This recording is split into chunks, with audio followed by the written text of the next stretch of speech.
Identifying as an Apple fanboy in 2007 was not something I did, but in honest retrospect, I probably should have.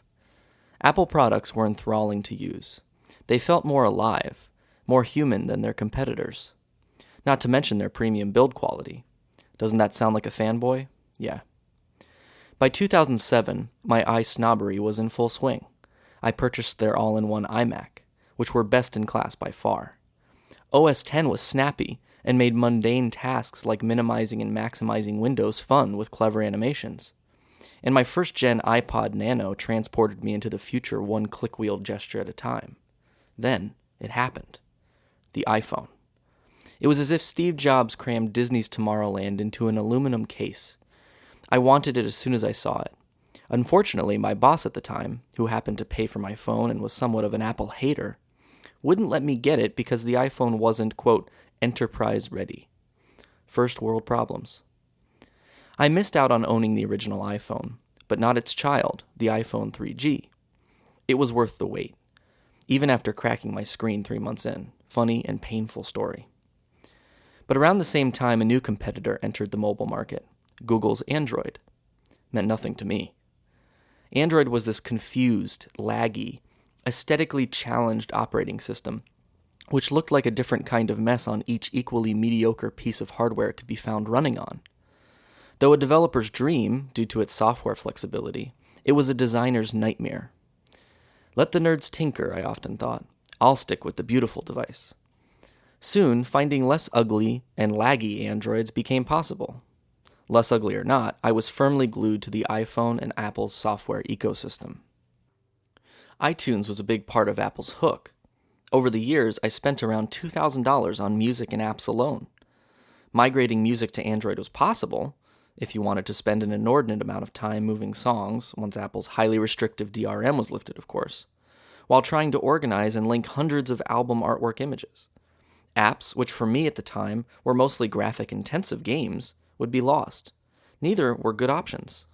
Year after year, I decided to stay put, see what the innovators, i.e. Apple, had up their sleeves, and hope they remained smartphones cutting edge.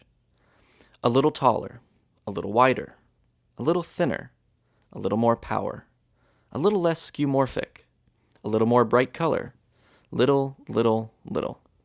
Perhaps little has been the prudent move since 2007, as their bottom line seems to indicate. But prudent can often mean stagnant. Stagnant can often mean boring. From then to now, many things happened which made spending a lot of money on boring less and less tolerable for me. Here are some of those things in no particular order. Number 1. All of the applications I used on a daily basis were available on both platforms. Number 2. The music industry shifted to a streaming dominant model. iTunes went from being the industry standard to one of many options. Examples Spotify, Google Play, etc. Number 3. I played my purchased mobile games less and less as time went on. Number 4. Apple's profit margin seems to have become a barrier to innovation and has made product dilution, i.e. tons of different iPhone models with different specifications instead of focusing on significant progress of one model, an easy way to make a lot of cash. It's hard to know how much, if any at all, the death of Steve Jobs has to do with their current product philosophy. Number 5. Google dominated Apple in the cloud services department. .Mac and MobileMe failed, and iCloud was too little too late for me. Nearly all the web services on my phone, examples web, maps, storage, email, business tools, etc., were designed and developed by Google, and I was happy with what they offered. Number 6. The Nexus line of phones gave Google a way to show off stock Android. Apple revolutionized the cell phone industry by taking charge over service providers and giving users a, quote, stock experience. Nexus was Google's way of doing the same. It was well received and inspired other manufacturers, examples Samsung, to minimize their divergence from the, quote, stock standard. Google even made it possible for non-Nexus phones to adorn a nearly stock experience by releasing something called Google Now Launcher. Number 7. Google introduced a modern and elegant design language, material design, for designers and developers to follow, so as to provide a more unified user experience across relevant apps. Having a defined design language was something I always appreciated from Apple. Number 8. While taking the best industrial design cues from Apple, other companies have manufactured equivalently premium hardware, in many ways arguably better, with unique additions. Most notably are Samsung's S7 Edge and Huawei's Nexus 6P.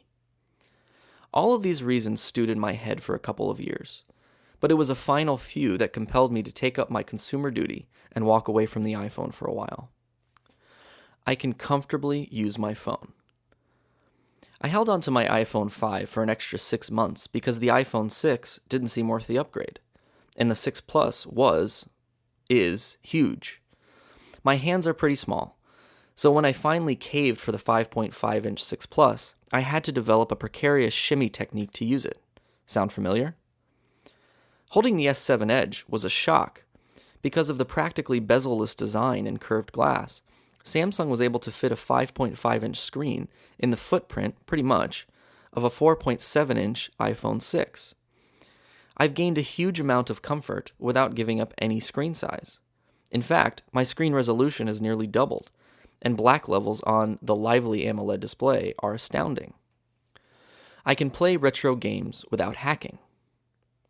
An emulator app and some file transfers, both things you can't do on an iPhone without jailbreaking the operating system, let me play Nintendo, Super Nintendo, Sega Genesis, and most other retro consoles at my leisure.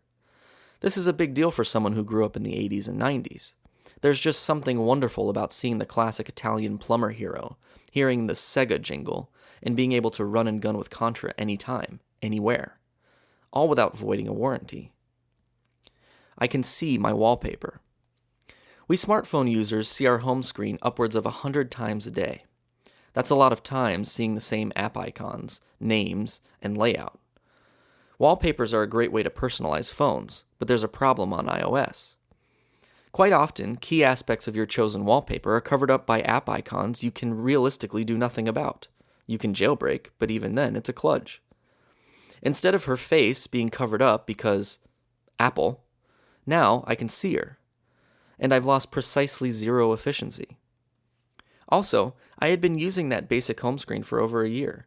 That means I saw those app icons and labels more than 35,000 times.